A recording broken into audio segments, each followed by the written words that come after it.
The island of Cuba, the largest of the Greater Antilles, is known as the key to the Gulf of Mexico. It attracts tourists from all over the world with its beautiful beaches, fascinating architecture, and relaxed pace of life. And its huge fleet of vintage cars that ply the streets of Cuba. These vintage cars, spanning half a century, seem to tell the story of Cuba's history and culture. In Cuba, classic cars have a special cultural significance.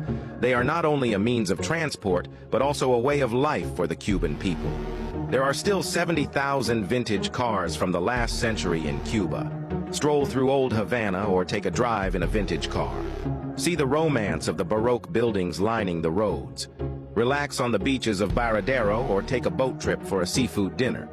The long-standing planned economy has left the Cuban people with a small gap between the rich and the poor.